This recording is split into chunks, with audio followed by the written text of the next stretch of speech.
Last class में अपन ने FEMA शुरू किया था। हमने फॉरेन एक्सचेंज मैनेजमेंट एक्ट में करंट अकाउंट ट्रांजैक्शन कंप्लीट किया था, है ना। करंट अकाउंट ट्रांजैक्शन के बाद हमें कैपिटल अकाउंट ट्रांजैक्शन से आज पढ़ना है। पेज नंबर 12 पे आओ, पेज नंबर 12।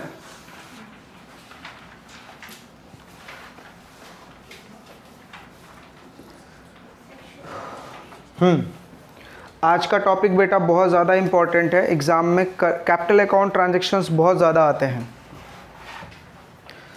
तो देखो, पहले मैं एक बार आपको रिकैप करवा दूं। हमने करंट अकाउंट ट्रांजैक्शन और दूसरा है capital account transaction. Current account transaction का मतलब हमने क्या बोला था, जो कैपिटल अकाउंट ट्रांजैक्शन नहीं है वो क्या है, करंट अकाउंट।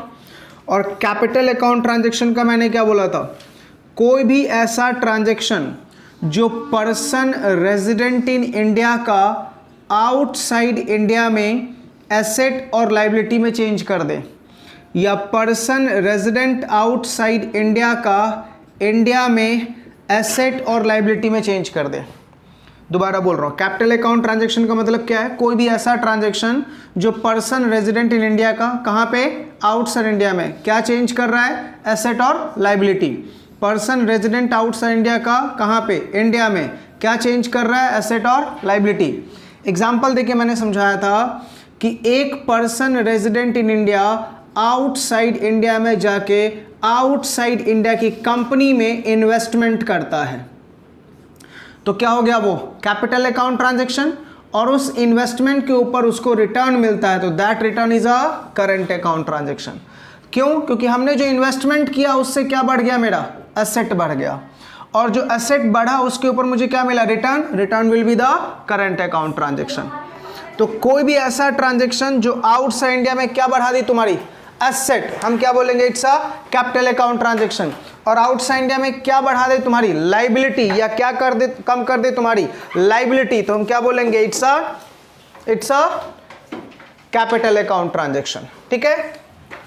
इसी तरीके से पर्सन रेजिडेंट आउटसाइड इंडिया का, मान लेते हैं रिकी पॉन्टिंग इंडिया में आया और उसने क्या किया, टाटा कंपनी के शेयर्स खरीद लिए, तो हम क्या बोलेंगे, it's a capital account transaction. और जब टाटा कंपनी शेयर्स के ऊपर क्या देगी, return, it's a current account transaction. दूसरा एग्जांपल दिया था, मैंने आउटसाइड इंडिया से लोन लिया, that is capital account transaction, लेकिन लोन के ऊपर इंटरेस्ट मिला, that is current account transaction. याद रहेगा। चलिए, तो आज हम ये पढ़ने वाले हैं कि current capital account transaction India में कैसे किया जाता है। ठीक है। चलो लास्ट टाइम एक बार और रिपीट कर दूं, पेज नंबर 12 पे हम, capital account transaction means a person resident in India outside India में एसेट एंड लायबिलिटी चेंज हो रहा है। पर्सन रेजिडेंट आउटसाइड इंडिया का इंडिया में एसेट एंड लायबिलिटी चेंज हो रहा है, तो हम क्या बोलेंगे, it's a capital account transaction. ऐसे याद रखो, इंडियन का फॉरेन में, फॉरेन का इंडिया में क्या चेंज हो रहा है, एसेट एंड लायबिलिटी, हम क्या बोलेंगे, it's a capital account transaction. अब सुनो, हमने जिस तरीके से लास्ट क्लास में करंट अकाउंट ट्रांजैक्शन में क्या पढ़ा था, सेंट्रल गवर्नमेंट की अप्रूवल होती है, आरबीआई की अप्रूवल होती है, ऐसे ही हम यहां पे भी पढ़ेंगे कैपिटल अकाउंट ट्रांजैक्शन में किसकी अप्रूवल लेनी है।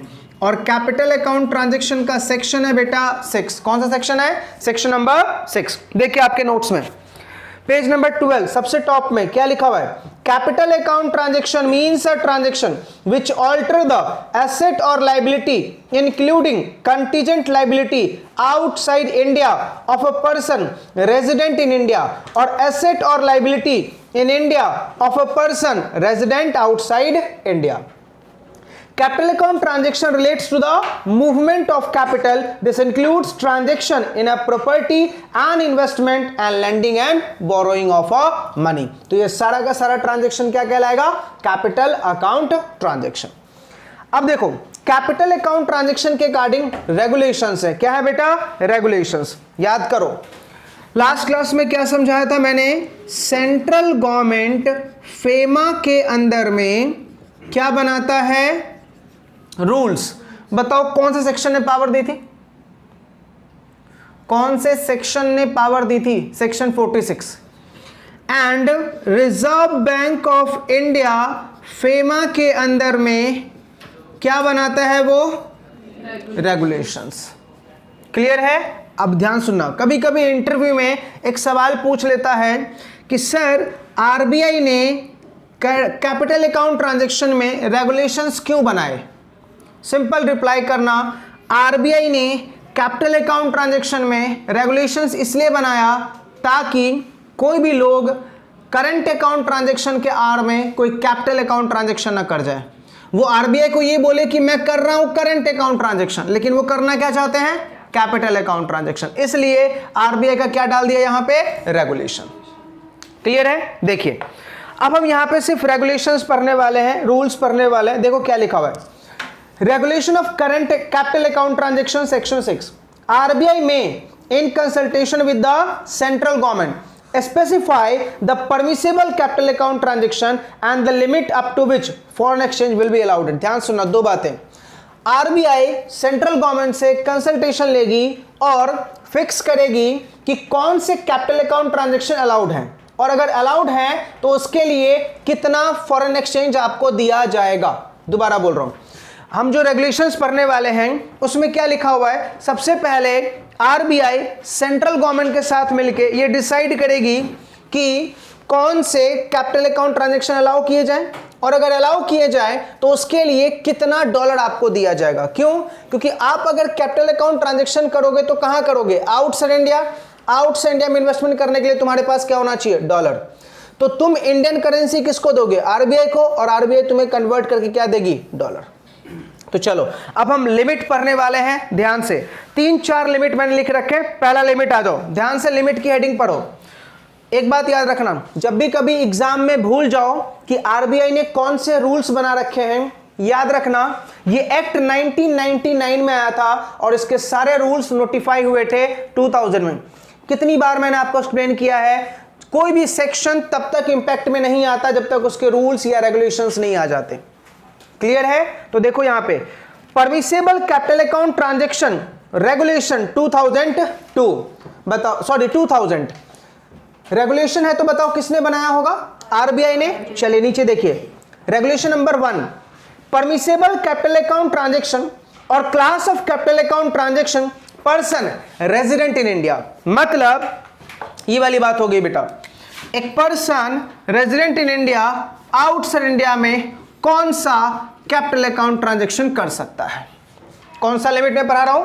Person resident in India outside India में कौन सा कैपिटल अकाउंट ट्रांजैक्शन कर सकता है? देखो लिस्ट लिखा हुआ है, क्या लिखा हुआ है? पर्सन रेजिडेंट इन इंडिया में enter into any of the following capital account transaction subject to the RBI regulations. ध्यान से बेटा, क्या लिखा हुआ है? तुम कैपिटल अकाउंट ट्रांजैक्शन करो बिना आरबीआई के परमिशन से। कब? जब तुम आरबीआई के बनाए गए रेगुलेशन के दायरे में कैपिटल अकाउंट ट्रांजैक्शन करोगे। अगर आरबीआई के बनाए गए रेगुलेशन के दायरे में कैपिटल अकाउंट ट्रांजैक्शन नहीं करोगे तो हम तुम्हें अलाउ नहीं करेंगे, फिर यानी आरबीआई से परमिशन लेना पड़ेगा। देखो आरबीआई ने कौन कौन से रेगुलेशंस अलाउ कर रखे हैं, ध्यान से देखिए। पहला, investment in foreign security. RBI ने बोला तुम इन्वेस्टमेंट कर सकते हो फॉरेन सिक्योरिटी में, लेकिन जब भी इन्वेस्टमेंट करना मुझे इंटीमेशन जरूर देना। दूसरा, फॉरेन करेंसी लोन ले सकते हैं आप इंडिया में एंड अब्रॉड में भी। तीसरा, ट्रांसफर कर सकते हैं immovable property outside India. Transfer का मतलब सेल कर सकते हैं। गारंटी इशूड कर सकते हैं इन फेवर ऑफ पीआरओआई। ध्यान सुन बेटा, कोई person resident in outside India है जो लोन ले रहा है और मैं पर्सन रेजिडेंट इन इंडिया उसकी गारंटी दे रहा हूं। मैं क्या बोल रहा हूं कि अगर इसने लोन नहीं दिया तो मैं आपको वापस कर दूंगा। तो बोला हां ऐसा आप कर सकते हैं। नेक्स्ट, एक्सपोर्ट कर सकते हैं या इंपोर्ट कर सकते हैं या होल्ड कर सकते हैं करेंसी को। कौन सी करेंसी को? Foreign currency. Next, loan and overdraft ले सकते हैं कहां से? पर्सन रेजिडेंट आउटसाइड इंडिया से। मेंटेन कर सकते हैं आप foreign currency account outside India. कुछ याद आ रहा? मैंने क्या बोला था? फेमा के अंदर में दो टाइप के अकाउंट आरबीआई के ऑथराइज्ड डीलर के पास ओपन होती है।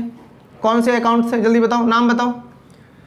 RFC account, full form resident foreign currency account.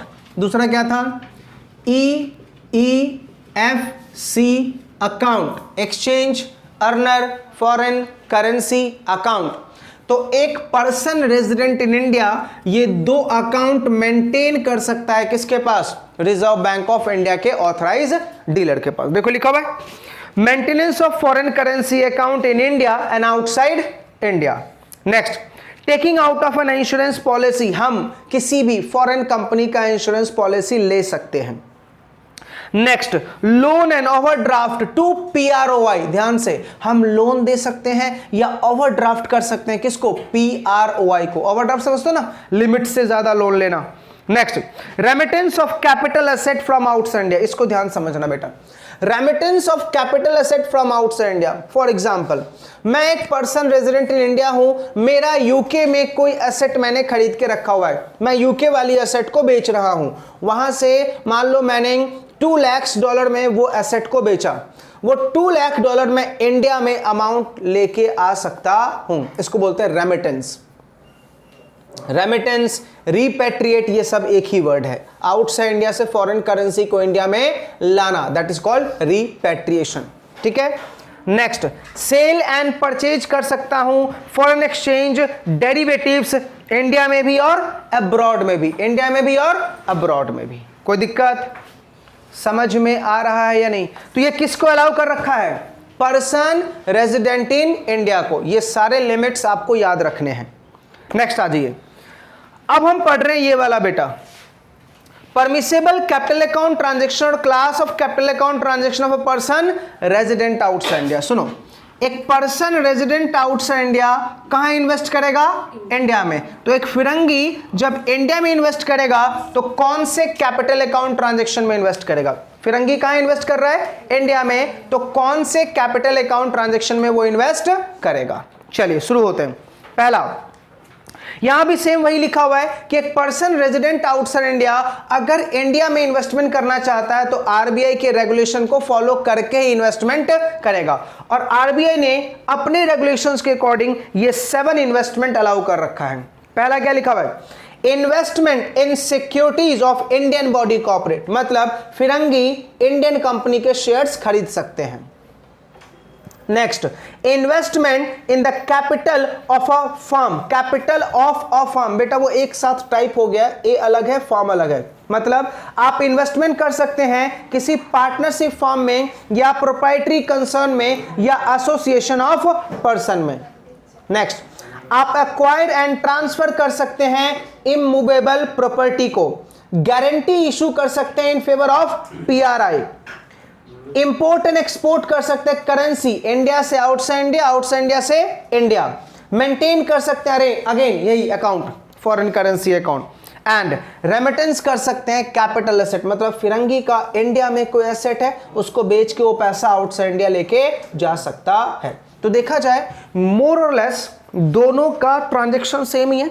जितना ट्रांजैक्शन एक इंडियन फॉरेन में जाके कर सकता है उतना ही ट्रांजैक्शन एक फॉरेन इंडिया में आके कर सकता है। चलिए अब बात करते हैं बेटा प्रोहिबिटेड। ध्यान से, मैंने अभी तक 2 बातें तुझे एक्सप्लेन की। पहला, permitted capital account transaction for PRI, दूसरा permitted capital account transaction for PROI। अब एक्सप्लेन कर रहा हूं प्रोहिबिटेड मतलब क्या हम नहीं कर सकते हैं। तो देखो नीचे लिखा हुआ है प्रोहिबिटेड कैपिटल अकाउंट ट्रांजैक्शन। अब इसके वर्ड को फोकस करना, unless otherwise provided in this act, जब तक इस एक्ट में कुछ अलग बातें ना लिखी हो, जब तक इस एक्ट के रूल्स या रेगुलेशन में कुछ अलग बातें ना लिखी हो, कोई भी पर्सन रेजिडेंट आउटसाइड इंडिया, ध्यान से बेटा, प्रोहिबिटेशन हमने किसके लिए लगा रखा है, PROI के लिए। ठीक है, एक बार इंटरव्यू देने के लिए जब मैं गया था तो इंटरव्यू मेरे से एक सवाल पूछा कि बेटा कैपिटल अकाउंट ट्रांजैक्शन जो है, मैंने बोला हाँ सर कैपिटल अकाउंट ट्रांजैक्शन है, बताओ उसके कितने क्लासेस बने हुए। मैंने बोला 3 क्लासेस बने हुए। पहला क्लास वो है PRI के लिए, दूसरा क्लास है PROI के लिए। बोला तीसरा क्लास क्या है, मैंने बोला सर तीसरा क्लास प्रोहिबिटेशन है। बता किसका प्रोहिबिटेशन है, तो मैंने बोला PROI का प्रोहिबिटेशन है। उन्होंने सवाल पूछ दिया कि PRI का प्रोहिबिटेशन क्यों नहीं, प्रोहिबिटेशन किसका है, PROI का। सवाल ये उठा सर PRI को प्रोहिबिटेशन क्यों नहीं लगाया गया, क्यों, क्योंकि सेक्शन 6 में आपने क्या बोला, हमने रेगुलेशन PRI के अकॉर्डिंग बनाया, PROI के अकॉर्डिंग बनाया, लेकिन प्रोहिबिटेशन में सिर्फ PROI क्यों, प्रोहिबिटेशन में सिर्फ PROI क्यों, PRI क्यों नहीं। लॉजिक सिंपल है बेटा, याद कर, इस एक्ट का नाम क्या है, फॉरेन एक्सचेंज मैनेजमेंट। इससे पहले एक्ट का नाम क्या था, foreign exchange foreign exchange regulations. एक बात मुझे बताओ क्या बोला था, वो हर एक चीज प्रोहिबिट करता था और ये हर एक चीज अलाउ करता है। इंडियन तब तक सारे काम कर सकता जब तक कि उनको मना ना किया गया हो। समझा, ये लॉजिक याद रखना। इंटरव्यू में ऐसे ऐसे सवाल पूछते हैं, लॉजिक पूछते हैं कि ऐसा लॉ मेकर ने क्यों लिखा है, ये बताओ।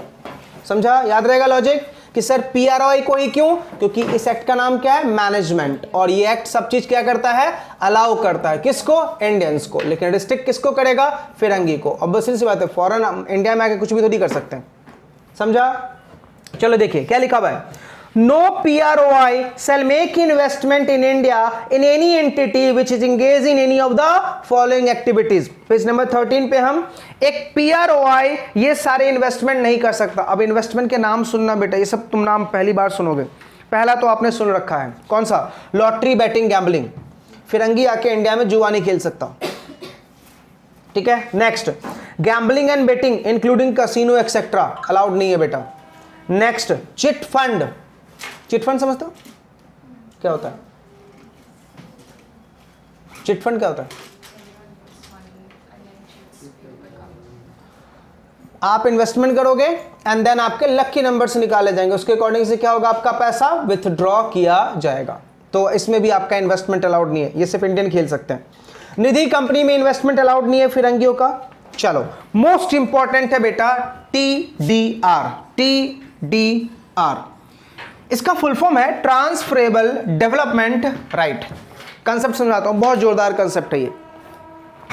TDR क्या बोलता है, सुनो, मान लेते हैं ये व्हाइट बोर्ड एक लैंड है, ठीक है, और ये लैंड मेरा है, ये लैंड मेरा है। गवर्नमेंट इस लैंड के ऊपर कुछ कंस्ट्रक्शन करना चाहती है। छोटा सा एग्जांपल लेते हैं, गवर्नमेंट इस लैंड के ऊपर अभी मेट्रो प्रोजेक्ट चल रहा है, मेरा लैंड गवर्नमेंट ने एक्वायर किया for the purpose of metro station. ठीक है, अब बेटा मेट्रो स्टेशन होगा तो ऑब्वियसली सी बात है वहाँ पे स्पेस ज़्यादा चाहिए। मेट्रो स्टेशन होगा तो कुछ लोग बाइक्स वगैरह लेके आएंगे, तो बाइक पार्क करेंगे और फिर कहाँ जाएंगे, मेट्रो से दूसरी जगह जाएंगे, कार पार्क करेंगे। यानी मेट्रो स्टेशन पे पार्किंग एरिया होना चाहिए। मेट्रो स्टेशन पे कुछ ना कुछ शॉप ओपन होगा वगैरह, ये सब चीज़ तो होंगे। अब गवर्नमेंट ने मुझसे क्या बोला, अमित ये लैंड आप मुझे दे दो और मैं आपको इस लैंड का 3 करोड़ रुपए देता हूं। मैंने बोला नहीं सर, आप लैंड अक्वायर करो, मुझे कोई दिक्कत नहीं है, बस इस लैंड का राइट मुझे दे दो। लैंड का क्या दे दो मुझे, राइट। ठीक है, और ये राइट के अकॉर्डिंग से पता मैं वहां पे क्या कर लूंगा, पार्किंग बना लूंगा, या फिर जो मेट्रो स्टेशन पे स्टॉल लगाएगा उसका केयर टेकिंग मैं कर लूंगा। तो इसको बोलते हैं transferable development right. Transferable development right मतलब उस जगह के ऊपर डेवलपमेंट का राइट आपका है। क्लियर है, बाकी आपका प्रॉपर्टी किसी और का है। समझा, नेक्स्ट आ जाओ। रियल एस्टेट बिजनेस और कंस्ट्रक्शन और फार्म हाउस, इसमें बेटा फिरंगियों का इन्वेस्टमेंट अलाउड नहीं है। Manufacturing of cigar, cigarette, tobacco और टोबैको सब्स्टिट्यूट, इसमें फिरंगियों का इन्वेस्टमेंट अलाउड नहीं है और लिटरली अलाउ भी नहीं करना चाहिए, क्योंकि जिस दिन इन सब में फिरंगी इन्वेस्टमेंट करने आ गए खत्म बेटा, इंडिया की सारी टैक्सेस कहाँ चली जाएगी, आउटसाइड इंडिया चली जाएगी। नेक्स्ट एक्टिविटीज, और कुछ सेक्टर ऐसे हैं बेटा जो सिर्फ प्राइवेट सेक्टर के लिए है, नॉट और प्राइवेट सेक्टर के लिए नहीं है, जैसे एटॉमिक एनर्जी हो गया, रेलवे, क्या इन सब में प्राइवेटाइजेशन हुआ है, नहीं, रेलवे आज भी क्या है बेटा, सेंट्रल कैन। मेट्रो का प्राइवेटाइजेशन है डिपेंडिंग अपॉन, ठीक है, कुछ मेट्रो प्राइवेट सेक्टर में है और कुछ मेट्रो अब गवर्नमेंट सेक्टर में। चलिए, तो 3 हमने लिस्ट पढ़ लिया, अगेन एक्सप्लेन कर रहा हूं, सुनो। अपन ने अभी तक कैपिटल अकाउंट ट्रांजैक्शन में 3 लिस्ट पढ़े। पहला लिस्ट बताओ किसके लिए था, PRI, दूसरा लिस्ट PROI, दोनों क्या था, अलाउड, और तीसरा लिस्ट PROI का प्रोहिबिटेशन, ठीक है। अब आते हैं बेटा regulations regarding capital account transactions. सुनिए, अब यहां से मोस्ट इंपॉर्टेंट, इसके ऊपर केस स्टडीज बनता है आपके एग्जाम में। अब यहां पे क्या बनेगा आपका, केस स्टडीज बनेगा, सुनना। पहला पॉइंट बहुत इंपॉर्टेंट, क्या लिखा हुआ है, हेडिंग पर हो जरा, डार्क में जो हेडिंग लिखा है मैंने, एक्विजिशन और transfer of immovable property situated outside India.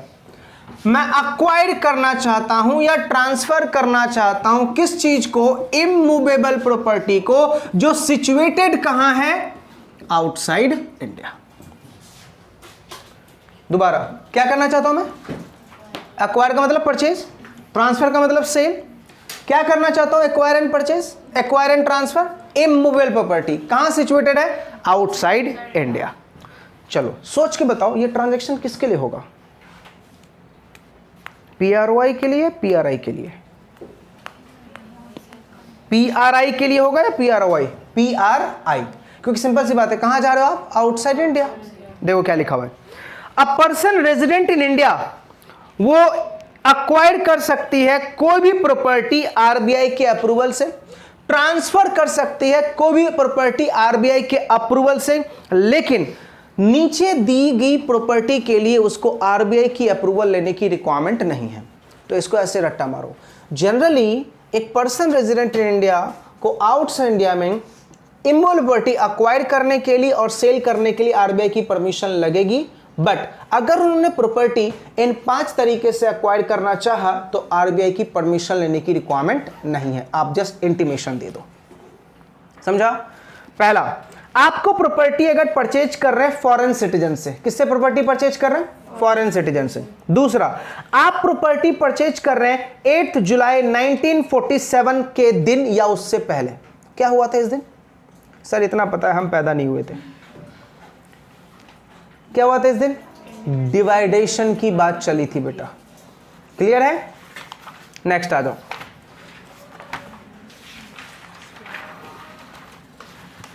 पहला किससे खरीदना है, फॉरेन सिटीजन से। दूसरा, 8 जुलाई 1947 के दिन या उससे पहले। नेक्स्ट, प्रॉपर्टी आपने एक्वायर्ड किया हो या तो गिफ्ट में, या तो विल में, या तो इनहेरिटेंस में।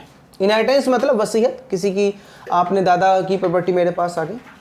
Then property acquired by way of gift और इनहेरिटेंस, किससे, from any person who acquired, held और owned such property when he was resident outside India. For example, मैंने कोई प्रॉपर्टी जो है ना श्वेता से ली, और श्वेता ने मुझे ऐसे नहीं दिया, श्वेता को मैंने पढ़ाया तो उसने मुझे गिफ्ट दे दिया। प्रॉपर्टी कहाँ वाली थी, आउटसाइड इंडिया वाली। तो ये आउटसाइड इंडिया गई थी, वहां पे अर्निंग किया था, वहां पे प्रॉपर्टी परचेज किया था, फिर वो प्रॉपर्टी मुझे दिया, चलेगा। Next, property purchase out of the fund held in the resident foreign currency account. Property कहां से परचेज करो, RFC। अच्छा बताओ, RFC में पैसा कैसे मेंटेन रहता है, डॉलर में। क्या बताया था मैंने, पूरे चैप्टर का करक्स क्या बताया था, डॉलर में कमा के डॉलर में उड़ा रहे हो, RBI कुछ नहीं बोलेगा तुझे। कमा किस में रहा है तू, उड़ा भी किस में रहा है, लेकिन तू कमाएगा इंडियन करेंसी में और बोलेगा नहीं नहीं अपन उड़ाएंगे डॉलर में, तो RBI क्या बोलेगा, बेटा डॉलर तो मेरे से लेगा ना, पहले बता मुझे कहाँ उड़ाना चाहता है। समझ में आ रहा। पूरे चैप्टर का करक्स इतना याद रखना, जहां भी तुम्हें एग्जाम में डाउट हो जाए कि मैं इसका आंसर क्या लिखूं, पहले चेक करो करेंसी कौन सा है और इन्वेस्टिंग करेंसी कौन सी है, एक्सपेंसिंग करेंसी कौन सी है। अगर दोनों बराबर है, no need to take permission from anybody, ठीक है। लेकिन करेंसी सफल हो रहा है तो फिर आपको परमिशन लेना पड़ेगा, क्लियर है। चलिए लास्ट पॉइंट देखो क्या लिखा हुआ है, if a person resident in India has acquired immovable property outside India by way of the above provision, he may transfer it by way of gift to his relative who is person in India। बहुत important बेटा। चलो अब ऐसे रट्टा मारो, acquisition कर रहे हैं, ट्रांसफर कर रहे हैं, किस चीज का, इमूवेबल प्रॉपर्टी का। कौन कर रहा है, PRI। कहाँ कर रहा है? आउटसाइड इंडिया में। ठीक है, किससे परमिशन लेगा? RBI से। ठीक है, नोट्स बन गया सिंपल। क्या कर रहे हो आप? एक्विजिशन एंड ट्रांसफर, किस चीज का? कौन कर रहा है? PRI। कहाँ कर रहा है? किससे परमिशन लेगा? चलो अब इसका एक्सेप्शन बता दो, कहाँ पे परमिशन नहीं लेना है? पहला किससे ले रहा है तू? फॉरेन सिटीजन से। दूसरा किससे ले रहा है तू? ऐसे पर्सन ने जिसने वो प्रॉपर्टी 8 जुलाई 80 था ना 1947 के दिन ऑन और बिफोर, यही था। तीसरा कैसे ले रहा है तू? गिफ्ट, विल और इनहेरिटेंस में। किससे? किससे? पर्सन जो रेजिडेंट आउटसाइड इंडिया है। नेक्स्ट किससे ले रहा है तुम्हें? प्रॉपर्टी एक्वायर कर रहा है कहां से? RFC अकाउंट से। And last property again acquire हो रहा है किससे? गिफ्ट में, विल में, इनहेरिटेंस से। किससे? पर्सन रेजिडेंट आउटसाइड इंडिया से। जब वो वहां पे था तो उसने एक्वायर किया था। ये 5 केसेस में किससे परमिशन नहीं लेनी है? RBI से। अच्छा, प्रॉपर्टी तूने अगर इस तरीके से एक्वायर किया या प्रॉपर्टी इस तरीके से एक्वायर किया, ये प्रॉपर्टी तू किसी को गिफ्ट दे सकता है। किसी को क्या दे सकता है? गिफ्ट दे सकता है। वो किसी को कौन होगा? तुम्हारा रिलेटिव। क्या होगा? तुम्हारा रिलेटिव जो कहां पे है? Person resident in India. Clear है? अब इस पे एक क्वेश्चन बना के आपको पूछेगा कि राम जो है वो आउटसाइड इंडिया का सिटीजन है, वो इंडिया में आया, इंडिया में आके उसने टाटा कंपनी के शेयर्स खरीदे। अब वो टाटा कंपनी का अपना शेयर्स जो है ना अपने नेफ्यू को गिफ्ट में देना चाहता है। Is it possible? कमेंट। ऐसे क्वेश्चन आएंगे। समझा? क्लियर है? ये चैप्टर बहुत इंपॉर्टेंट है, इससे आपको पता चल जाएगा कौन सा ट्रांजेक्शन मैं कर सकता हूं, कौन सा ट्रांजेक्शन नहीं कर सकता। ठीक, चलिए नेक्स्ट आते हैं बेटा, acquisition and transfer of immovable property in India. बताओ, इंडिया है तो किसके लिए होगा? फिरंगी के लिए, है ना? देखो क्या लिखा हुआ है, acquisition and transfer of property in India by an Indian citizen. रहता कहां है? चलो बताओ, इसको क्या बोलते हैं? NRI। क्या बोलते हैं इसको? NRI। मैंने क्या बताया? NRI का दूसरा नाम ही क्या है? पंजाबी, है ना? क्यों? क्यों? कनाडा आधा पंजाबी है ना। तो मुझे बताओ, एक NRI इंडिया में क्या करना चाहता है? अक्वायर करना चाहता है। क्या करना चाहता है? ट्रांसफर करना चाहता है। किस चीज का? इमूवेबल प्रॉपर्टी का। तो लॉ मेकर ने बोला कोई भी इमूवेबल प्रॉपर्टी तो एक्वायर कर सकता है, ट्रांसफर कर सकता है, 3 को छोड़ के। Agriculture, farm house, plantation. Agriculture, farm house, plantation, ये 3 प्रॉपर्टी को छोड़ के तुम किसी भी टाइप की प्रॉपर्टी को एक्वायर एंड ट्रांसफर कर सकते हो। क्लियर है या नहीं? सर जो प्रॉपर्टी मैंने सेल किया, मान लो इंडिया में फिरंगी ने आके कोई प्रॉपर्टी सेल किया, क्या उसका पैसा वो आउटसाइड इंडिया ले जा सकता है? बोला यस, रिपेट्रिएशन अलाउड है। क्लियर है? देखो 4 लाइन मैंने लिखा है, a person resident outside India who is a citizen of India may acquire any immutable property in India other than agriculture, plantation or farmhouse. He can transfer any immutable property in India to a person resident in India. ध्यान से बेचना तो always किसको? Person resident in India को।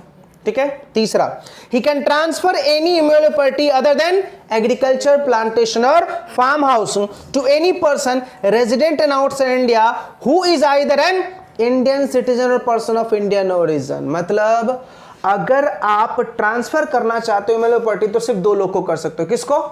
Person of Indian origin को और Indian citizen को। Clear है? एंड लास्ट, पैसा आप रिपेट्रिएट कर सकते हो। क्लियर है? पक्का?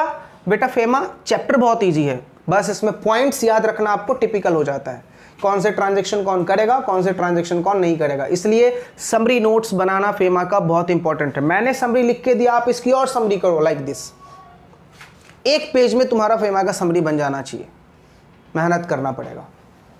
ठीक, नेक्स्ट आ दो, acquisition and transfer of property in India by person of Indian origin resident outside India. चलो पहले कोई हीरा जल्दी से मुझे ये बताए, पर्सन ऑफ इंडियन ओरिजिन कौन होता है? जल्दी, जिसकी फियोंसी, स्पाउस, नॉट फियोंसी, स्पाउस, और इसके पेरेंट्स और ग्रैंडपेरेंट्स इंडिया के पार्टीशन के अनडिवाइडेड इंडिया में बॉर्न हुए हो। Next,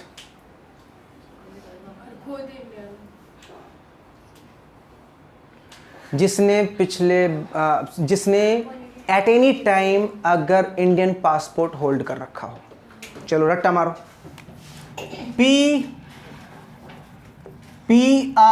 person of Indian origin. कैसे बोलोगे? स्पाउस कहाँ की है? इंडियन। एग्जाम्पल के तौर पे बताया था कौन? क्रिकेटर अपना शोएब मलिक, ठीक है ना। दूसरा, पेरेंट या ग्रैंड पेरेंट कहाँ बॉर्न हुए हैं? Undivided India. तीसरा, एनी टाइम आपने क्या होल्ड कर रखा है? Indian passport. तो क्या कहलाओगे? P, person of Indian origin. Clear है? अब देखो, person of Indian origin India में कौन सी प्रॉपर्टी एक्वायर कर सकता है और ट्रांसफर कर सकता है? पहला, सेम जैसा वो था एनआरआई, क्या था उसके लिए? कौन सी प्रॉपर्टी नहीं एक्वायर कर सकता? Agriculture, plantation and farm house. Same इसके लिए वही है बेटा, ये सब प्रॉपर्टी एक्वायर कर सकता है, लेकिन एग्रीकल्चर, प्लांटेशन और फार्म हाउस को छोड़ के। लेकिन इसका सेकेंड पॉइंट बहुत इंपॉर्टेंट है, he can transfer any immovable property other than agriculture, plantation और farm house by way of sale। किसको? resident in India को। he can transfer agriculture property, plantation property और farm house by way of gift और sale to a person resident in India who is citizen of India। बोलोगे Amit sir एक छोटा सा doubt, ऊपर वाली लाइन में क्या लिखा हुआ है? he can't acquire क्या? एग्रीकल्चर, प्लांटेशन और फार्म हाउस। और सेकेंड पैराग्राफ के अपने सेकेंड नोट में क्या लिखा? He can transfer agriculture, plantation और फार्म हाउस किसको? एक पर्सन रेजिडेंट इन इंडिया को। देख बेटा, अक्वायर नहीं कर सकता, लेकिन उसके पास ऑलरेडी अगर हो तो, क्योंकि बंदा कहाँ का है? पर्सन ऑफ इंडियन ओरिजिन है ना, पर्सन ऑफ इंडियन ओरिजिन है ना, तो भाई इंडियन ओरिजिन है तो अनडिवाइडेड इंडिया वाला हुआ। तो समझ में आ रहा? तो अगर उसके पास है तो वो ट्रांसफर कर सकता है, लेकिन ओनली किसको? पर्सन रेजिडेंट इन इंडिया को। इसका नोट बहुत इंपॉर्टेंट है। अगर एसेट तुमने सोल्ड किया तो इक्विवेलेंट अमाउंट का फॉरेन एक्सचेंज आप रिपेट्रिएट कर सकते हो। It may be noted that citizen of Bangladesh, Pakistan, Sri Lanka, Afghanistan, China, Nepal, Iran और Bhutan can not acquire immovable property without permission of RBI. इन लोग को साफ रिस्ट्रिक्शन है, इन लोग को साफ रिस्ट्रिक्शन है। हमारा लॉ देख रहे हो, पाकिस्तान कहीं नहीं लिखा हुआ। किधर लिखा हुआ? अच्छा लिखा हुआ, सॉरी। अफगानिस्तान, पाकिस्तान, इन सबको बेटा क्या है? रिस्ट्रिक्शन है, अक्वायर ही नहीं कर सकते। करना है तो किससे परमिशन लोगे? आरबीआई से। अच्छा क्यों आरबीआई से? सेंट्रल गवर्नमेंट से क्यों नहीं?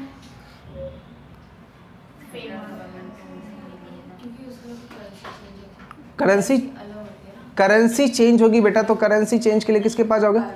आरबीआई। और मैंने क्या बोला था? आरबीआई को इसका हेड इसलिए बना रखा है ताकि आरबीआई जज करे कि ये कैपिटल अकाउंट ट्रांजैक्शन है या करंट अकाउंट ट्रांजैक्शन है। क्लियर है?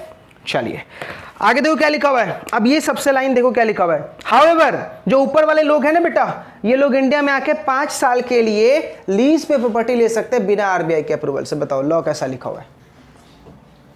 अक्वायर करना अलाउड नहीं है, लेकिन लीज पे ये ले सकते हैं बिना आरबीआई अप्रूवल के।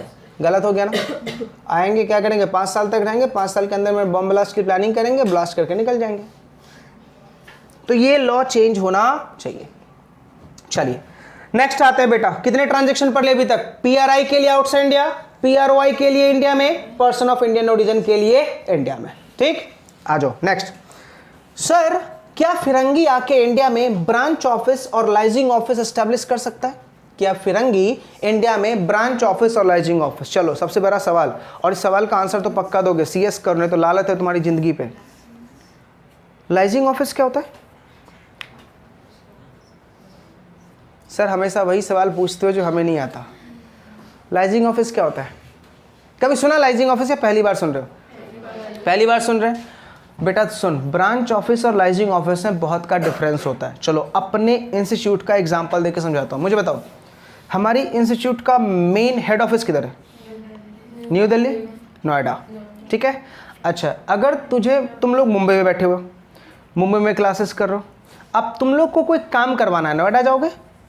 नहीं ना, तो तुम्हारे एरिया के अंदर में इन्होंने क्या बना दिया है, ब्रांचेस। क्या बना दिया है, ब्रांचेस। अब बहुत सारे ब्रांचेस हैं, ठीक है। मुंबई में देखे जाए तो कितने ब्रांचेस हैं, चर्च गेट पे चले जाते हैं, बहंदर में एक छोटा सा 4x4 का खोखा पे बैठे हुए हैं, ठीक है। तो ऐसे बहुत सारे ब्रांचेस हैं अपने। और सवाल उठा ये ब्रांचेस और लाइजिंग ऑफिस में डिफरेंस क्या होता है। जब मैंने CS में एडमिशन लिया था उस टाइम नोएडा नहीं था, उस टाइम हुआ करता था लोधी रोड, ठीक है।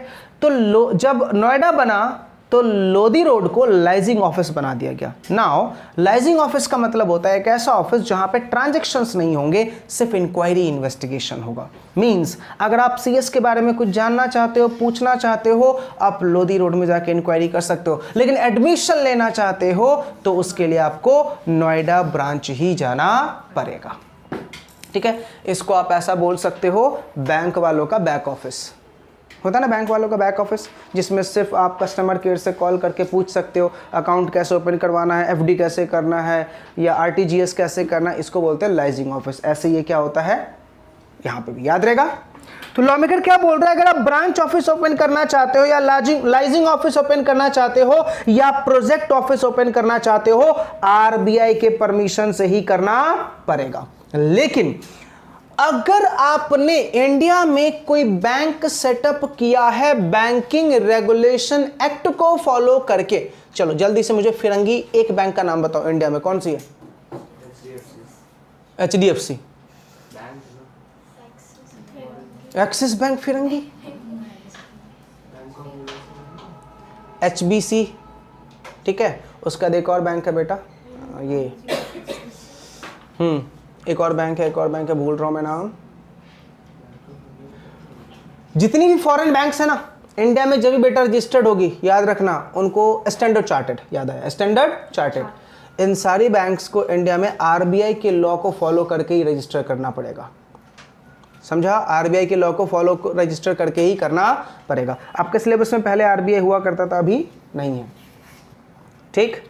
चलिए नेक्स्ट पेज पे आ जाओ बेटा, इसका नोट पढ़ो क्या लिखा हुआ है। अ सिटीजन और entity of Pakistan, Bangladesh, Sri Lanka, Afghanistan, Iran, China, Hong Kong, Macau can not establish a branch office और लाइजिंग ऑफिस और ए प्रोजेक्ट ऑफिस और any other place of business by whatever name called without the permission of RBI। भाई इनको RBI से permission लेके ही करना पड़ेगा sir. अच्छा सर एक बात करेगा, जिनको RBI से परमिशन लेनी है, क्या वो पहले प्रॉपर्टी एक्वायर करके फिर बाद में इंटीमेट करे तो चलेगा? बोला हाँ चलेगा, एक्वायर कर लो और 90 डेज के अंदर में क्या कर देना, इंटीमेट। लेकिन मान लो तूने 90 डेज के अंदर में इंटीमेट नहीं किया और मुझे कहीं से कंप्लेन मिला कि तूने यहाँ पे कोई ऑफिस सेटअप किया और मुझे अभी तक बताया नहीं है, तो याद रखिएगा सारा ट्रांजैक्शन नल एंड वॉइड करूंगा और जितने भी लोग उसमें इन्वॉल्व होंगे ना, सबके ऊपर पेनल्टी प्रोसिक्यूशंस लगेंगी, याद रहेगा। तो 90 डेज में आपको क्या करना है बेटा, इन्फॉर्म कर देना, उनको डॉक्यूमेंट्स भेज देने हैं, ठीक है। ये था हमारा छोटा सा section, that is section number 6।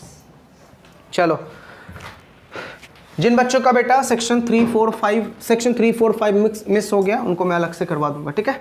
चलो एक बार फटाफट से रिकैप करो, पुराने बच्चे जल्दी जल्दी बोलो। सेक्शन 3 क्या था? सर ये बात आप बहुत गलत करते हो, कब पढ़ाया था आपने सेक्शन 3? सैटरडे, और आज दिन कौन सा है? ट्यूसडे। ऐसे मजाक सुबह सुबह मत किया करो, सुबह आते हो और पूछ देते हो सेक्शन। कुछ याद आ रहा है? सेक्शन 3, सेक्शन 3 एंड 4 किसका था? Dealing and holding of foreign currency, यही था। 5 और 6 किसका है? ओ शर्म करो, करंट अकाउंट और कैपिटल अकाउंट, नलायक। अभी पढ़ा हमने, करंट अकाउंट 5, कैपिटल अकाउंट 6, ठीक है। अच्छा एक मैजिक बताओ, 3 एंड 4 सेक्शन का रेगुलेशन नंबर भी क्या है? 3 एंड 4। रेगुलेशन नंबर भी क्या है? 3 एंड 4। अच्छा बताओ फेमा के सारे रेगुलेशंस कौन से साल में आए? 2000। अभी बोला था ना, लगे इतना डर के बोल रहे हो भाई, 2000। अभी तो बोला कि 2000 में इसके सारे रेगुलेशंस आए, क्योंकि एक्ट कब का है? 1999 का। मैंने क्या बोला था? फेमा का सीरीज हम शुरू कर रहे हैं, ये पहला चैप्टर है फेमा का। अपन ने 3 पढ़ लिया, 4 पढ़ लिया, बेटा एक और पढ़ा था 2, डेफिनेशंस थे ना उसमें। 2 पढ़ लिया, 3 पढ़ लिया, 4 पढ़ लिया, 5 पढ़ लिया, 6 पढ़ लिया। अब हमारे सेक्शंस बच गए 7 और 8। अब इन सारे सेक्शंस को रेगुलेट कौन करेगा? तो हम पढ़ेंगे उसके लिए अथॉरिटी। और अगर अथॉरिटी ने तेरे साथ गलत किया तो उसके रिगार्डिंग क्या पढ़ेंगे? अपील, ठीक है, और उसके बाद क्या हो गई, पनिशमेंट एंड पेनल्टी, फिर चैप्टर एंड। बस इतना छोटा सा ये चैप्टर है। क्लियर है? चलिए शुरू करते हैं बेटा। सेक्शन 7 एंड 8, ध्यान से, 7 और 8 डील करता है एक्सपोर्ट को। किसको डील करता है बेटा? एक्सपोर्ट ऑफ गुड्स या फिर सर्विस को, एक्सपोर्ट ऑफ गुड्स या फिर सर्विस को। अच्छा सर, आपने 7 और 8 में बोला है export, why not import?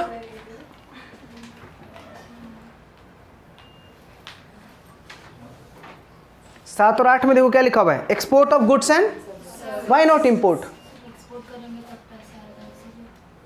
Yes, export करेंगे तो क्या आएगा? करेंसी, और करेंसी आएगा तो किसकी इन्वॉल्वमेंट होगी? आरबीआई की। और जब इंपोर्ट करेंगे तो पैसा तो हम देंगे ना। और इंपोर्ट के ज्यादातर प्रोविजन कहाँ लिखे हुए? कस्टम एक्ट में। कस्टम में एक्सपोर्ट का प्रोविजन नहीं लिखा हुआ, तो इसलिए एक्सपोर्ट का प्रोविजन कहाँ डाल रखा है? फेमा के अंदर में, ठीक है। चलिए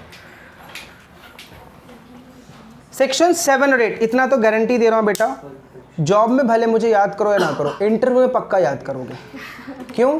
क्योंकि इंटरव्यू में याद करोगे, जब क्वेश्चंस पूछेगा ना आपको ऐसे वाले, तब बोलोगे हाँ अमित सर ने एक बार तो जरूर बताया था क्लास में कि ऐसे क्वेश्चंस आते हैं। चलो section 7 8 again, export of goods and service. बेटा इंडिया से दो चीजें एक्सपोर्ट होती है, गुड्स और सर्विस। ध्यान से, गुड्स का डेफिनेशन सेम जो आपने सेल्स ऑफ गुड्स एक्ट में पढ़ रखा है। Goods means every kind of movable property other than exchangeable claim and money. And service, ध्यान से, सर्विस में 99% सर्विस कॉन्ट्रैक्ट फॉर वाली होती है, ऑफ वाली नहीं। कौन सी वाली होती है? फॉर वाली। सिंपल सी बात है ना, फॉर वाले में क्या होगा? गाइडेंस की जरूरत नहीं होती, वो अपने तरीके से करेगा। तो मैं क्या कर रहा हूं बेटा? गुड्स कर रहा हूं एक्सपोर्ट, और सर्विस क्या कर रहा हूं? एक्सपोर्ट। तो देखो पहला पॉइंट क्या लिखा हुआ है, जनरली आरबीआई ने एक्सपोर्ट फ्री कर रखा है। क्यों कर रखा है फ्री, बताओ? क्योंकि जितना ज्यादा एक्सपोर्ट करोगे ना, उतना ज्यादा फिरंगी करेंसी लेके आओगे। याद रखना, किसी भी कंट्री का कमर तोड़ना है ना, तो अपनी आर्टिकल कचरे की माफिक वहां पे भर दो। और ऐसा करती कौन है? चाइना। चाइना को पता है किसी भी कंट्री को अगर अपने कब्जे में लेना है ना, तो उस कंट्री के सिटीजन्स को टैप करो, सिटीजन्स की इच्छाओं को टैप करो। आप देख लो चाइना कैसे कैसे प्रोडक्ट बना देता है, वो कबाड़ से भी प्रोडक्ट बना देता है, कुछ भी प्रोडक्ट वो तैयार कर देता है। अभी उस चाइना के कुछ प्रोडक्ट में देख रहा था, अब तुम बारिश में जाते हो, जूते गंदे होते हैं, नालायक ने जूते का कवर बना दिया। उन्होंने जूते का कवर बना दिया कि भाई तेरे जूते ही गंदे ना हो, धोना ही ना पड़े तुझे, ठीक है। क्योंकि आजकल देखा होगा बहुत सारे लोग ऐसे होते हैं जिसको स्नीकर्स रखने का बहुत शौक होता है, और वो शौक इतना पागलपन वाला होता है ना, जो सजा के रखते, एकदम रैक बना के रखेंगे, उसमें अलग अलग कैटेगरी के जूते सजा के रखेंगे। अब एक बात मुझे बताओ, इन सब चीज़ों के लिए जूते वॉश करनी पड़ेगी, और लिटरली जब हम बाहर से आते हैं तो फिर जूते जब गंदे जाते हैं उसको धोने का दिल, उन्होंने कवर बना दिए। पहले क्या होता था कि अपन अगर बाइक और कार साफ करना है तो उसके लिए बड़ी सी मशीन लेनी पड़ती थी, जेट मशीन, वो स्प्रे करेगा। उस नालायक ने भी जेट मशीन ऐसा बना दिया, सीधा अपने बकेट में वो पाइप डालो और ऊपर जैसे वो ड्रिल मशीन होता है ना, वैसे सेंसर बना दिया, अब उसी से आपका गाड़ी साफ हो जाएगा। कौन इन्वेंशन कर रहा है इतना ज़्यादा से ज़्यादा? आप देखोगे तो अमेजोन पे ज़्यादातर प्रोडक्ट चाइनीज़ ही भरे पड़े होते हैं। अलीबाबा वो तो फुल चाइनीज़ ही है, और अलीबाबा साइट पे जाके देखो कितने प्रोडक्ट उन्होंने भर रखे हैं, एक से एक अतरंगी प्रोडक्ट उन्होंने भर के रख रखे हैं इंडियन मार्केट में। चलिए, तो लॉ मेकर क्या बोलता है? एक्सपोर्ट हमने क्या कर रखा है बेटा? फ्री कर रखा है, लेकिन लेकिन लेकिन prior approval of RBI is required in 3 cases. कब? जब बेटा तू एक्सपोर्ट कर रहा है लीज बेसिस पे, मतलब तू सेल नहीं कर रहा, तू लीज पे दे रहा है। बेटा लीज पे जाएगा तो क्या फॉरेन करेंसी आएगी? सिर्फ लीज के चार्जेस आएंगे। तो वहां पर ज्यादातर ट्रांजेक्शन्स, कभी कभी ऐसा होता है कि मैंने कर दिया सेल और दिखाया क्या? लीज, ठीक है। Next, export of on elongated credit term, मतलब ज्यादा क्रेडिट पीरियड। अभी बताऊंगा, हमारे इस सेक्शन में क्रेडिट पीरियड का एक लिमिट है कि इतने महीने से ज्यादा तू उधारी किसी को नहीं बेचेगा। फॉर एग्जांपल, मैं एक्सपोर्टर हूं, अब गवर्नमेंट ने मुझे बोल दिया बेटा अमित 12 महीने का क्रेडिट, मैं बोल रहा हूं नहीं सर 22 महीने का दो ना, तो चल आरबीआई से पूछ गया, ठीक है। नेक्स्ट, काउंटर ट्रेड, ये तो समझ में आ गया। काउंटर ट्रेड का मतलब मैं कुछ सामान दे रहा हूं, वो मुझे कुछ सामान दे रहा है, पैसे नहीं आएंगे, ट्रेड के बदले में ट्रेड। क्लियर है? चलिए, लॉ मेकर देखो क्या लिखा हुआ है, इन 3 केस में क्या लेना पड़ेगा? आरबीआई की permissions. Second line, export includes the taking और sending out of India goods by land, sea और एयर रूट। आप इसमें से किसी भी रूट के थ्रू आउटसाइड इंडिया गुड्स को भेज रहे हो, इसको हम क्या बोलते हैं? It's a export. कोई दिक्कत? चलिए अब सुनना, जब भी एक्सपोर्ट करेगा ना बेटा, तुझे एक डिक्लेरेशन फाइल करना पड़ेगा। अब थोड़ा सा मैं तुम्हें आईडीटी में लेके जाता हूँ, क्योंकि आईडीटी में मैं कस्टम पढ़ाऊंगा, वहाँ पे भी ये टर्म आएगा। जब भी अपन एक्सपोर्ट करते हैं ना, तो पहले जैसे मान लो मैं अंधेरी मेरी फैक्ट्री है, अब मैंने कोई आर्टिकल बनाया और उसको मैं यूके एक्सपोर्ट करने वाला हूँ, तो आर्टिकल को लेके पहले मैं कहाँ जाऊँगा? कस्टम पोर्ट पे। ठीक है, अपना कस्टम पोर्ट कहाँ है? CST।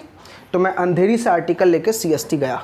जब CST पे गया तो मान लेते हैं तुम लोग कस्टम ऑफिसर हो, तो CST पे जाते ही सबसे पहले मैं एक डॉक्यूमेंट फाइल करूंगा अंडर सेक्शन 50, उसको बोलते हैं शिपिंग बिल। और ये 50 सेक्शन जो बोल रहा हूँ ये कस्टम एक्ट का है। कस्टम एक्ट के सेक्शन 50 के अकॉर्डिंग से मैं एक डॉक्यूमेंट फाइल करूंगा जिसको बोलते हैं शिपिंग बिल। जैसे ही मैं शिपिंग बिल फाइल करूंगा ना, तुम मेरे शिपिंग बिल को देखोगे। अच्छा, शिपिंग बिल में क्या होगा? गुड्स का नाम, कितनी क्वांटिटी है, कितनी वैल्यू है, क्या तूने इसका टैक्स निकाला है, कहाँ ये जाने वाली है, ये सारा डिटेल भेज दिया। अब तुम लोग उसको पूरा असेसमेंट करोगे और मुझे रिप्लाई करोगे। सब कुछ मेरा सही रहा तो तुम लोग 51 में मुझे एक ऑर्डर दे दोगे, लेट शिप ऑर्डर। इस ऑर्डर का मतलब होता है now you will have to pay the tax. अगर मेरा एक्सपोर्ट टैक्सेबल होगा, अगर फ्री होगा तो ठीक है, लोड कर और लेके जा। और अगर टैक्सेबल होगा तो पहले मैं क्या करूंगा? टैक्स पे करूंगा। जब टैक्स पे करूंगा तो उनका नोटिफाइड बैंक होता है, उसमें टैक्स पे कर दूंगा, चालान मिल जाएगा, चालान की कॉपी सबमिट करूंगा प्रॉपर ऑफिसर को। प्रॉपर ऑफिसर मुझे क्लियरेंसेस ऑर्डर दे देगा। अब मैं लेके जाऊंगा शिपिंग कंपनी के पास, शिपिंग कंपनी के साथ अपनी आर्टिकल बुक करूंगा। जब शिपिंग कंपनी के साथ अपनी आर्टिकल बुक कर दूंगा तो शिपिंग कंपनी अपना एक रिपोर्ट तैयार करती है और फाइल करती है प्रॉपर ऑफिसर को, उसको बोलते हैं EGM, एक्सपोर्ट जनरल मैनिफेस्ट। ये सब देखने के बाद प्रॉपर ऑफिसर सेटिस्फाइड हो जाता है तो वो ये ऑर्डर इशू कर देता है। अब वो ऑर्डर इशू करेगा तो हम शिप को लेके कहां जा सकते हैं? Outside India. इसी के रिगार्डिंग इस एक्ट में क्या लिखा हुआ है कि बेटा सुन, जब भी तू एक्सपोर्ट करेगा एक डिक्लेरेशन फाइल करेगा आरबीआई को। तूने एक्सपोर्ट देख कस्टम के अकॉर्डिंग सब कर दिया, बराबर कर दिया, तूने टैक्स वैक्स सब पे कर दिया, लेकिन क्या मुझे बता आरबीआई को बताया? नहीं ना। चल अब आरबीआई को एक डिक्लेरेशन भेजेगा, कितने दिन है बेटा? 21 डेज ऑफ एक्सपोर्ट। ध्यान से वहां पे लिखा है ना बेटा 21 days from the date of export, underline करके लिख दो, लेट शिप ऑर्डर, इसी को बोलते हैं एक्सपोर्ट। लेट शिप ऑर्डर के 21 डेज में, LET let, SHIP let ship order. अच्छा, इसका दूसरा नाम भी है बेटा लेट एक्सपोर्ट ऑर्डर। सेक्शन पक्का लिखना 51 of custom act, let ship order या लेट SHIP शिप ऑर्डर या लेट एक्सपोर्ट ऑर्डर।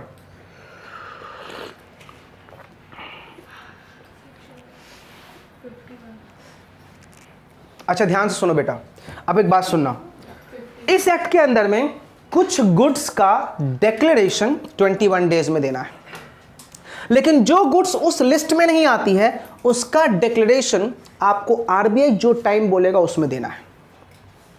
तो नोट नंबर 1 में वो गुड्स की बात मैंने लिखी है जिसका डिक्लेरेशन 21 में देना है, और नोट नंबर 2 में दे रखा है कि अगर आपको कोई डिक्लेरेशन का टाइम लिमिट नहीं दे रखा है या कोई फॉर्म नहीं दे रखा है तो आप आरबीआई से कंसल्ट करके वो फॉर्म में आप डिक्लेरेशन दोगे, लेकिन विदाउट डिक्लेरेशन आप क्या नहीं कर सकते? एक्सपोर्ट नहीं कर सकते। क्लियर है? अब आ जाए नेक्स्ट पेज पे। चलो सर, एक्सपोर्ट कर दिया, अब आते हैं रिसीट ऑफ एक्सपोर्ट प्रोसीड्स। मतलब क्या भैया, एक्सपोर्ट कर दिया तूने, अब एक्सपोर्ट का क्या मांगेगा? पैसा। चलो पैसा आ जाना चाहिए 12 महीने में। कितने महीने में?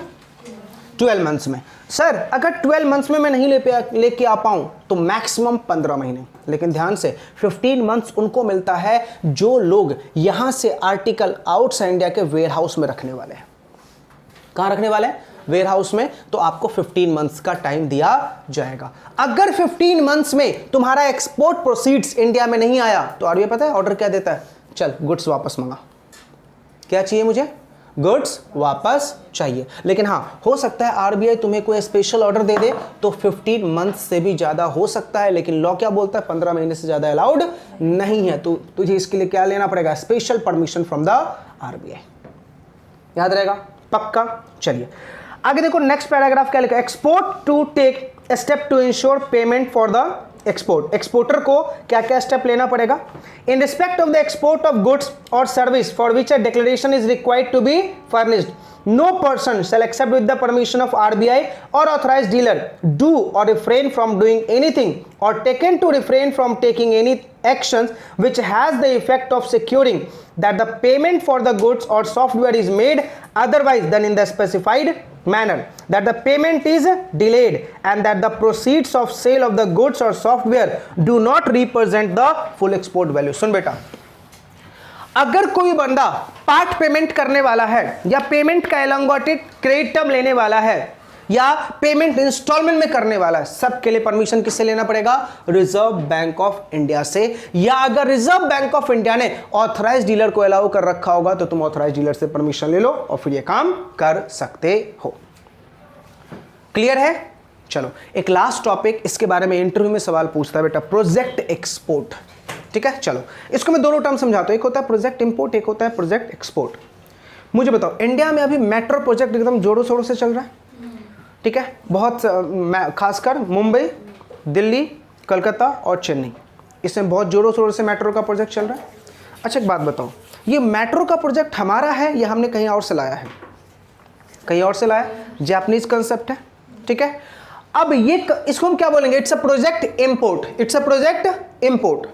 ऐसी इंडिया अपना प्रोजेक्ट कहां देता है? Outside India. इसको क्या बोलते हैं बेटा? Project export. जब भी तू प्रोजेक्ट एक्सपोर्ट करेगा ना, need to take approval of RBI। ठीक है, देखो क्या लिखा, following are the collectively referred as a project export, export of engineering goods, execution of turnkey, turnkey मतलब बल्कि प्रोजेक्ट जो 10 साल 15 साल 20 साल 5 साल के लिए चलने वाला है, सिविल कंस्ट्रक्शन कॉन्ट्रैक्ट, ये सब क्या कहलाते हैं? Export, project export. इन सब के लिए बेटा RBI की परमिशन लेना जरूरी है। चलिए इसी के साथ हमारा सेक्शन 7 और 8 भी खत्म हो गया। चलो अब पूरी निगरानी बेटा बोर्ड पे रखना, क्योंकि अब जो बातें बता रहा हूं आगे के 3 पेज का मैं समरी बता रहा हूं, ठीक है, और आपको ये 3 पेज इसी समरी के फॉर्म में याद रखना है, क्योंकि आगे के 3 पेज में सिर्फ मैं बता रहा हूं कौन सी अथॉरिटीज है अंडर द फेमा और ये कैसे डीलिंग करती है। क्लियर है? चलिए हम बात कर रहे हैं एडजुडिकेटिंग अथॉरिटी की, डबल ए की। किसकी बात कर रहे हैं बेटा? एडजुडिकेटिंग अथॉरिटीज, एंड बात करेंगे एपेलेट ट्रिब्यूनल की। ठीक है, तो हम 2 चीज की बात करेंगे, डबल ए की और AT की, एकदम ऐसे ही चित्रहार में इसको याद रखना। ठीक है, चलो सबसे पहले फेमा के अंदर में 3 लेयर ऑफ एडजुडिकेटिंग अथॉरिटी है। कितने लेयर? 3 लेयर ऑफ, देखो आपके नोट्स में लिखा हुआ है। पहले लेयर का नाम है डबल D यानी डिप्टी डायरेक्टर, दूसरे लेवल का नाम है AD that is additional director, और तीसरे लेवल का नाम है बेटा डायरेक्टर। करेक्ट है? सुनो अब इन तीनों का रोल सुनना। DD उतने तक के केस को एंटरटेन कर सकता है जब तुम्हारा जो अमाउंट होगा वो 75 लाख तक का होगा, लेकिन अगर तुम्हारी गुड्स की वैल्यू या प्रॉपर्टी की वैल्यू 75 लाख से ज्यादा, 75 लाख से ज्यादा अप टू कहां तक? 1 CR तक, और 1 CR से जितना भी केस होगा वो सब किसके पास जाएगा? डायरेक्टर के पास। तो ऐसे याद रखना है, DD 75 लाख तक के केस दे सकता है, AD 75 लाख से ज्यादा अप टू 1 करोड़ तक के, और 1 करोड़ से जो भी ज्यादा केस होगा वो सब कौन देखेगा? डायरेक्टर। करेक्ट है? चलिए मान लेते हैं मैं कोई ट्रांजैक्शन कर रहा हूं जो 50 लाख की ट्रांजैक्शन है, ठीक है, 50 लाख की ट्रांजैक्शन के रिगार्डिंग मुझे DD ने कोई ऑर्डर पास किया, ठीक है। अब वो ऑर्डर या तो मुझे अच्छा लगेगा या तो खराब लगेगा। करेक्ट है? अब जो ऑर्डर पास किया अगर मुझे अच्छा लगा तो कहीं मैं जाऊंगा नहीं, लेकिन वो ऑर्डर अगर मुझे अच्छा नहीं लगा तो मैं क्या कर दूंगा उसके रिगार्डिंग? अपील। सर अपील कहां करनी? सुनना, इन तीनों के रिगार्डिंग पहली अपील, यानी इसकी बात कर रहा हूं मैं, पहली अपील स्पेशल डायरेक्टर अपील के पास जाती है, but special director appeal is not appellate tribunal, यानी इसके रिगार्डिंग अगर ये अपील नहीं बोल सकते आप, इन्होंने कुछ गलत ऑर्डर पास किया तो इसके रिगार्डिंग कहां पे जाओगे? Special director appeal. अब इन्होंने कोई ऑर्डर दिया वो भी तुझे अच्छा नहीं लगा तो इसके ऑर्डर को चैलेंज कहां करोगे? Appellate tribunal. ठीक है, अच्छा इन्होंने कुछ बोला, इनके ऑर्डर भी अच्छा नहीं लगे तो कहां जाओगे? High court. अच्छा इन्होंने कुछ बोला, इनके ऑर्डर भी अच्छे नहीं लगे तो कहाँ जाओगे? Supreme court. अच्छा, इनके ऑर्डर भी अच्छे नहीं लगे तो क्या बोला था? बीबी के भगवान भला करे। अब कुछ नहीं हो सकता बेटा। समझ में आ रहा है या नहीं? याद रहेगा? तो सुनो, अथॉरिटी कितनी है? बस ये 3। कौन कौन सी? नाम बोलो। पहले लेयर पे डिप्टी डायरेक्टर, दूसरे लेवल पे एडिशनल डायरेक्टर, तीसरे लेवल पे डायरेक्टर। डिप्टी डायरेक्टर के पास कब जाएंगे? Maximum 75 lakh. 75 lakh to 1 crore. Additional director 75 lakh से ज्यादा, अप टू 75 लाख तक यहाँ। अच्छा, डिप्टी डायरेक्टर के पास 1 करोड़ से ज्यादा, क्योंकि 1 करोड़ तक इसके पास जाएंगे। ठीक है, इन लोगों ने जजमेंट दिया, मुझे अच्छा नहीं लगा। पहली बार इन्होंने कुछ बोला, अच्छा नहीं लगा। इन्होंने कुछ बोला, अच्छा नहीं लगा। इन्होंने कुछ बोला, अच्छा नहीं लगा। सुनना, ये वाले इन्होंने कुछ बोला, तुझे अच्छा नहीं लगा, तो कहां जाएगा? पहले स्पेशल डायरेक्टर। ये जाएगा 45 डेज में। कितने?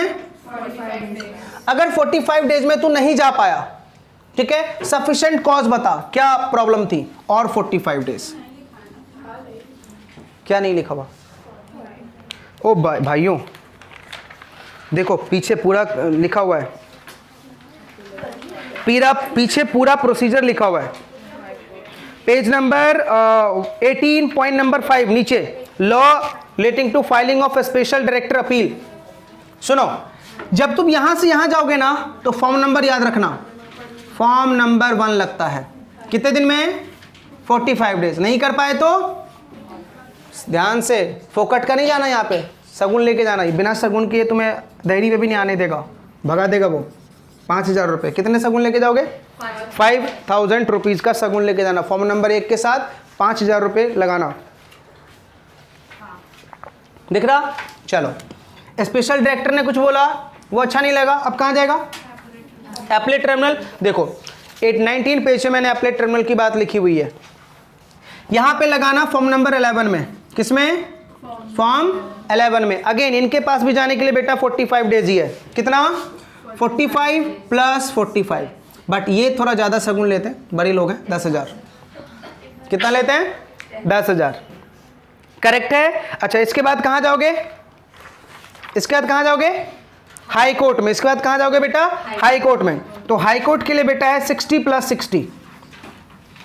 ठीक है, और सुप्रीम कोर्ट का यूनिवर्सल डेज है बेटा, सबके लिए, केस के लिए फिक्स होता है 90 प्लस 90। 90 प्लस 90। याद रहेगा या नहीं? पक्का? अच्छा, high court and supreme court की जो फीस होती है ना बेटा, वो डिपेंड करती है मैटर टू मैटर। आया समझ में या नहीं? चलो, अब मेरा पूरा प्रोसीजर सुनना बेटा। चलो इधर देखो, अब थोड़ा सा बात है केस कैसे फाइल करते हैं। बताओ, केस फाइल करने वाले को क्या बोलते हैं? प्लेंटिफ। क्या बोलते हैं? प्लेंटिफ।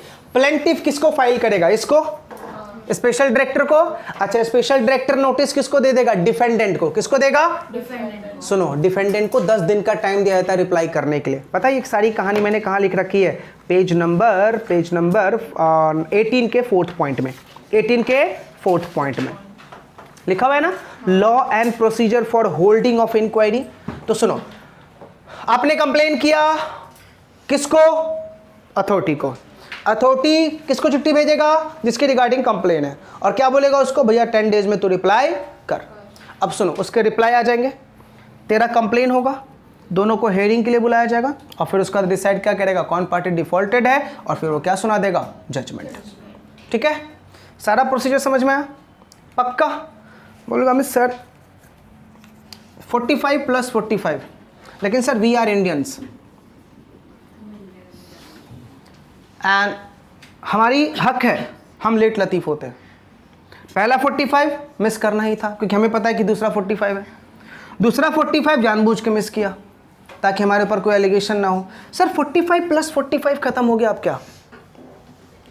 Writ petition. अब क्या कर सकते हैं? Writ petition. कौन से? उसमें कॉन्स्टिट्यूशन ऑफ इंडिया के कौन से आर्टिकल? आर्टिकल देखो, जो लोग पढ़ चुके हैं उनको भी नहीं याद आ रहा। श्वेता बेटा, तूने तो एग्जाम भी दे रखा है। आर्टिकल, ध्यान से, 2 आर्टिकल है बेटा, आर्टिकल 32, आर्टिकल 226। 32 में तो बिल्कुल नहीं जाएगा। क्यों? क्योंकि 32 में जाता है फंडामेंटल राइट्स, तो यहाँ पे जाएगा आर्टिकल 226। और एक बात और याद रखना, आर्टिकल 226 का रिट जाता है high court, not supreme court. 32 का रिट कहा जाता है सुप्रीम कोर्ट। अरे ये बातें समझ में, याद रख बेटा, ये छोटी छोटी बातें याद होनी चाहिए ताकि पुलिस वाले के सामने तब तुम कुछ बोलो ना, हाँ झलकना चाहिए कि यस कुछ तो आता है, उसको भले समझे या ना समझे। वैसे गलत भी आर्टिकल बोल दोगे तो चलेगा, उनको वैसे भी नहीं समझ में आना। याद रहेगा, हमेशा याद रखना, अगर अपील का डेट खत्म हो गया, देख अपने को अपील का कितना टाइम मिला था, हमारे मर्सी के ऊपर गवर्नमेंट ने और कितना दे दिया, 90 डेज हमने उड़ा दिए। अब भी बोला रिट पिटीशन। अब ऐसा क्यों लिखा रिट पिटीशन? सुन बेटा, 90 डेज हो सकता है बहुत जेन्युइन रीजन है, मान ले मैं जा रहा था अपील करने के लिए, रास्ते में एक्सीडेंट हो गया, कोमा में चला गया 1 साल, मेरा डेट तो वैसे ही खत्म हो गया, कोमा में चला गया 365 डेज के लिए, अपील कितने में करना था? अब तो मुझे एक्स्ट्रा चांस मिलना चाहिए ना, इसलिए लॉ मेकर क्या बोलता है, क्या फाइल कर लो तुम, रिट पिटीशन। याद रहेगा पक्का? चलो शुरू हो जाओ। एडजुडिकेटिंग अथॉरिटी का पहला लेयर बोलो, दूसरा, तीसरा, कितने तक का केस, ये और ये तीनों कौन है? Adjudicating authority. इन्होंने तेरे साथ बदतमीजी की, कहां जाएगा? Special director appeal. अब इनके पास जाने के लिए क्या होना चाहिए? 5,000 रुपये होनी चाहिए। 45 डेज में फाइल करूंगा, नहीं कर पाया तो और 45 डेज। इन्होंने कुछ ऑर्डर दिया, अच्छा नहीं लगा मुझे, कहाँ जाऊंगा? Appellate tribunal. 10,000 की फीस, 45 प्लस 45, फॉर्म नंबर यहाँ पे 1, यहाँ पे 11, यहाँ पे कोई फॉर्म नहीं होता बेटा, कलेक्ट है। हाई कोर्ट में 60 डेज प्लस 60। अच्छा बताओ, ये 45 प्लस 45 कौन से सेक्शन की वजह से और कौन से एक्ट की वजह से? Limitation act section 5। याद रखना, कभी भी अगर तुझे एक्सटेंशन मिल रहा है तो वो लिमिटेशन एक्ट सेक्शन 5 की वजह से मिल रहा है। अच्छा जल्दी से बताओ, अभी कोई नहीं बोलेगा, C2 बताना। लिमिटेशन एक्ट का सेक्शन, हाँ C2 किसका नाम है? लिमिटेशन एक्ट के सेक्शन नंबर 5 में अपील कौन से केसेस में पॉसिबल होता है? सॉरी अपील बोल रहा हूं, एक्सटेंशन कौन से केसेस में मिलेगा? ओ बेटा सेक्शन 5 पूछ रहा मैं, तुम सेक्शन 6 पे चले गए। जल्दी बताओ, C1 बताना जरा। हाँ, कौन कौन से केस में एक्सटेंशन मिलता है?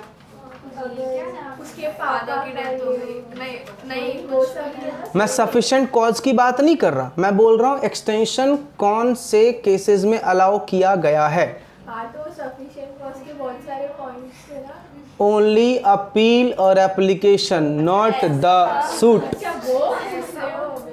किसमें याद रहेगा? ध्यान से याद रखना बेटा, जब तू केस फाइल करने के लिए जाएगा ना, केस फाइल करने को बोलते हैं सूट। अब तू सूट फाइल करने के लिए जा रहा है ना, एक्सटेंशन नहीं मिलेगा, 45 दिन तो 45 दिन। लेकिन तूने केस फाइल कर दिया, उसका ऑर्डर आया, उसके ऑर्डर की रिगार्डिंग क्या करना चाहता है? अपील। क्या लगाना चाहता है? एप्लीकेशन, तो एक्सटेंशन मिलता है, अदरवाइज एक्सटेंशन नहीं। यानी पहली बार केस फाइल करने में कोई एक्सटेंशन नहीं होता है। सूट में एक्सटेंशन नहीं है, अपील और एप्लीकेशन में है। क्लियर है? पक्का? इसी के साथ हमारा एक छोटा सा चैप्टर बेटा खत्म, दैट इज फेमा। फेमा खत्म, हमारा छोटा सा चैप्टर। ठीक है, अब ध्यान से बेटा, ये ताज़ा ताज़ा लॉ है, इसका टेस्ट भी ताज़ा ताज़ा लूँगा, बहुत रीसेंट।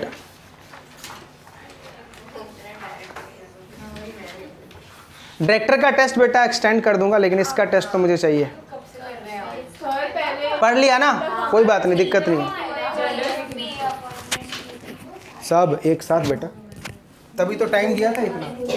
2 वीक किस लिए दिया था? डायरेक्टर का सब साथ में ही है बेटा।